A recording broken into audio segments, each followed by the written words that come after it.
Hello, I'm Gilles, I am Kylie. and this is a recap video for level 3 July 2014 at Wednesday Night Hop. And Kevin is not here today, so I'm the pseudo Kevin. that's right. How's it going? Okay, so we talked about a bunch of things today: bounce, rhythm, and really the goal of the class was to talk about how you can use the bounce and rhythm in your dancing to make your dancing better And how to critical it is. Yes. Yeah, it's so critical. So we talked about where your bounce should be coming from, and there's no right and wrong here, but there's some kind of wrong, right? You want to bounce mostly from your core and mostly down from the core down, not the upper body. So you don't want to bounce like this, right? But you want to have the bounce here going down. You want to think about having your core engaged, and trying to be on the balls of your feet most of the time, so that when you bounce you have this extra cushioness that you can use. So we talked about how when we dancing, doing single time, we have a little bit of bounce and it's very relaxed. If we want to move to triple time, we can accentuate that transition. There's different ways to do that, but basically you want to get your energy a little bit up. It doesn't mean you have to go up like this. Yeah, it's not but a you ribbon want to have a gathering and then a release. And so if I do this, shook, hop, hoop, ha ha ha, and I accentuate that transition, hopefully my partner can feel that and then pick up on that triple step. Then when I move back to single time, I quiet that down. So I go here, triple, and then single time, shagada sha. By taking it down in my body, my partner should feel it and sync up with me without me having to okay, now we're doing single time.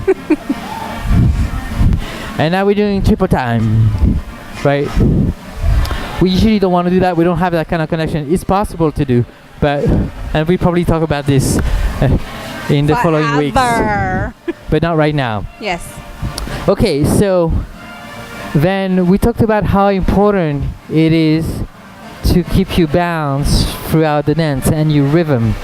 For leaders and followers, the rhythm that you have is yours.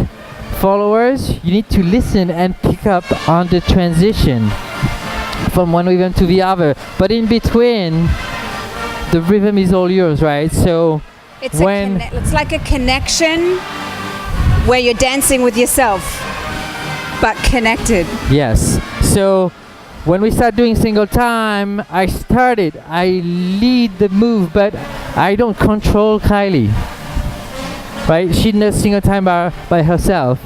And then if I go, now we're going triple time, I'm expecting her to do her triple step by herself. Yes. This is how the dance works. At least that's how I think it works. Did we talk about something else? We talked about your homework. We're going to pick a song and then just do the regular A count. Doobie-doo, ha, da, da, Shakara, hookah, shakara, hoo, the whole song. You will find out it's not as easy as it seems. And then you talk about feeling the rhythm in different parts of your body, the bounce. Right. In your arms and your core and your knees. Yeah. And we played a little bit with two different rhythms, three different rhythms. We have our 6-count rhythm, right? Shakata, shakata, shak, shakata, shakata, then 8 count. Shakata, poopa, shakata, poopa, shakata, poopa, shakata. Then we went shak, shak, shak, shak, shakata, shakata. Rock step, triple step. Two-wa, shoo-pada, shoo-pada. See the 8-count rhythm? but the step is in a different place. We'll continue to play with that in the following weeks. So practice. And it's a lot to think about. Yes. So lots of internal thinking and listening. Right. Practice. Don't think about it when you social dance, just have fun. But when you're by yourself and you're like, okay, what can I work on right now? Think about your bounce, think about your triple step and your transitions. Whether you're a leader or follower, it applies the same way. Yeah. And Kevin and I will see you next week. Yes, and I Thank won't you. be here. Well, I will be, but not here. Bye.